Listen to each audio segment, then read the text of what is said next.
I'm Barry, I'm the best man, which I'm sure you've all worked out. I don't know what to say now. This speech has gone wrong. But we'll try, we'll see how it goes. Right, who in here knows Paul really, really well? His mates. Put your hand up. So we all know what he's like, yeah? At school, Paul, being Paul, in science, the teacher said to us, put some name cards in front of you, and I'll remember your name. It was like, alright, yeah, cool, not a problem, not a problem. So Paul decided he was going to swap. He was Barry, I was Paul. All I can say is, my end of year reports were brilliant. His, rubbish, thank you very much. Ed, next thing, can I ask you to come up here, please? Paul, you can stand up as well, please. Paul, we all know Hannah hates it when you do shots. She hates it. And she always tells me, don't let him do shots. So Paul, this is your last shot.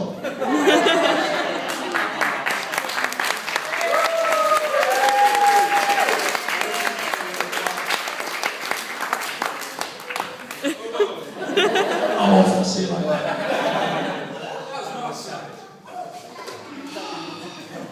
You can sit back there, that's fine. Go on, give her a kiss. Give her a kiss. Who wants to see him kiss now? Hannah, would you like a shot? Yeah, do it. Right. Can we have a shot for the bride, please? He's not in there. Damn, that's not good. Okay. Hannah, could you put your hand on the table, please? Paul, put your hand on the top of her hand. Okay, no, put the other hand on there. Put the other hand on there. Right, just stay there for a minute. Just hold her hand, yeah? I'll tell you a few more stories about Paul. And I've forgotten. Oh, where's the speech? It's nerves, right? It's nerves. Right, back when we were 16, I said to Paul, put the kettle on, I'm going to go down the road, and I'm going to buy some kebabs. Alright?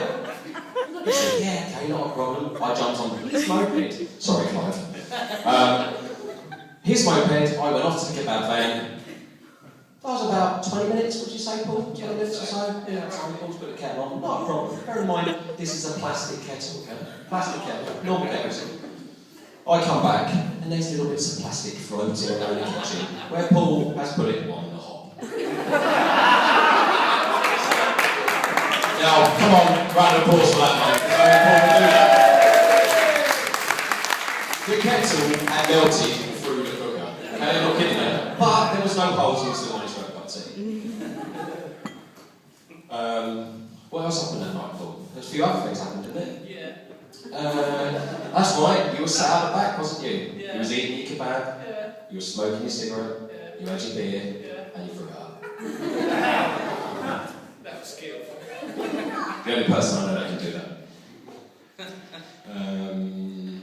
Paul, how do we get on the taxis?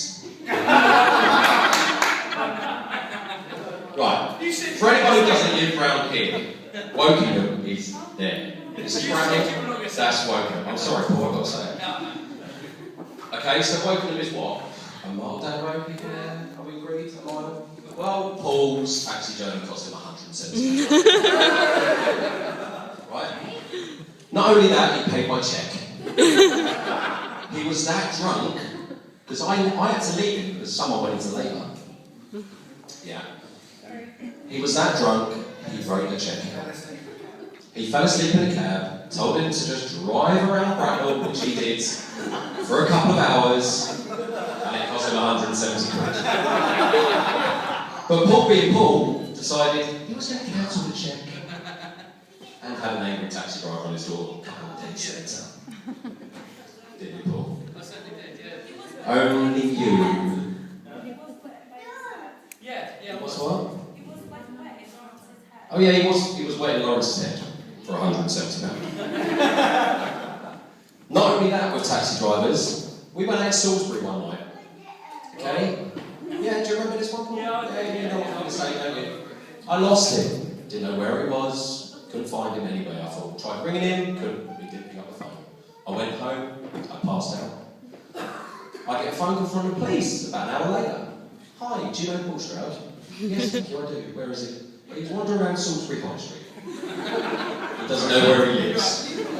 I was like, oh great. Right, if you could chuck him in a taxi and send him to my address. Yeah, not a problem, they said. Lovely. I passed back out again. About 2 hours later, I get a phone call from Andover Police. Hi, do you know Paul Stroud? Yes, I do. He's just wandering around and he doesn't know his PIN number and he doesn't know where he is. I thought, oh, for God's sake, what am I going to do? I was well over limits, there was no way I could drive. He eventually, 6 o'clock in the morning, fell through my door. And I left him just on the porch with just left him asleep. He woke up next morning, didn't have a clue what was going on. How much did that taxi cost you? I can't remember. Have you still got that police slip No, that they gave you? I've got it somewhere. No, I've lost it somewhere. Okay. This is one for Clive, just to have a go at him afterwards. Clive doesn't know this, Clive, but you're going to find out. I feel I'm going to leave. I should leave now. Get on it. We were 16 years old. Paul had a moped.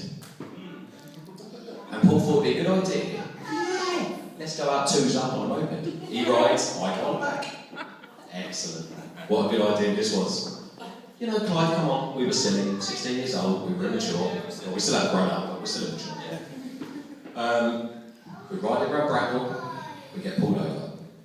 By the police. Yeah, by the police. He gets off his moped. The police says, can you empty your pockets, please? They want to search us. Yeah, not a problem. Do you know how much rubbish this guy had in his pocket? Honestly, his bonnet in the police car was just full up with rubbish. Absolutely full to the rim with rubbish. He got away with it, luckily. He did get away with it. He get points. He get done for it. As Clive now knows. Sorry, Paul. We pushed his moped from Bracknell back to Northwest. All that way. We went through the woods. Would he ride it? Would he start it? Would he drive it? Nothing. Not a thing. Never mind. Okay, now I'm getting lost now. Oh, Hannah, do me a favour. Shave his chest.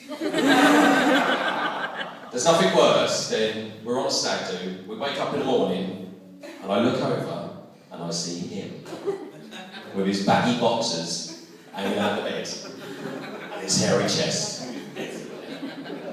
You're very, very lucky you didn't get waxed. But to be fair, you have been waxed before, haven't you, Paul? Sam and I.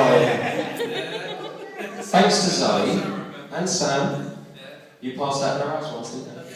How are your nipples, Sam? All right? Still a crystal? He woke up just as the first two strips come off over his nipples. Oh, God. This is so much pressure. Anyway, so I was with Paul when he met Hannah in the Oak. There was meant to be pictures today, but things went wrong, so I can't do the pictures, so I'll just tell you exactly how it went. Paul met Hannah in the Royal Oak in Bracknell. And that first night they had a kiss. I've got a kiss of them, I've got a picture of them, stood in front of the fruit machine, arms around each other, snogging each other's faces off. Our first kiss. Yeah, your first kiss. After that point, Paul was all excited. He went, oh, I kissed Hannah the other night. I was like, yeah, no, you didn't. Do you think I should text her? No, don't text her. She won't be interested in you. She won't be interested. And he went, no, I'm going to text her. Thank God you did. She come down the next week and legged it. She didn't hang around, but she come back, didn't you? You come back. And that was it. From there, they were together. Paul was happy. I never saw him again. We didn't play FIFA for months. And then all of a sudden, I find out Hannah's pregnant. Oh my God, Paul, you're growing up so quick. Growing up. And then you got engaged. What was that about? You grew up so quick. And now they're married. I don't know what more I can say about Paul. He has been the best mate anyone could ever have. Oh, hold on, back to one more story. It's another one for Clive, I'm sorry. Mini. How was the Mini? Is that right? Yeah? Mini was good? Oh! Nothing embarrassing about the Mini, was there? It's something I can remember. Paul's first car was a Mini. Yeah. Okay? Yeah? Great car. His little car was a Mini. He lowered it, put alloys on it, side skirts, 6 to 9 through the parcel shelf. He lowered it, done everything to it. Until a white van come his way. Wasn't it, Paul? This white van, he had two choices, get hit by the van or belt the curb. He decided he was going to belt the curb. After that he went, oh, God, I can't remember that, my dad would kill me if I had got this car written off. A week later his wheel fell off. How did you explain that, by the way, to your dad? How did you explain that to your dad?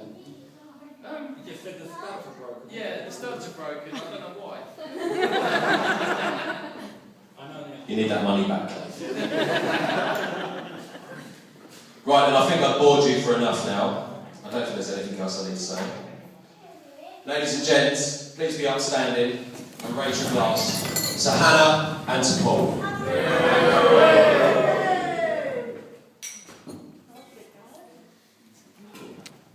That's me now.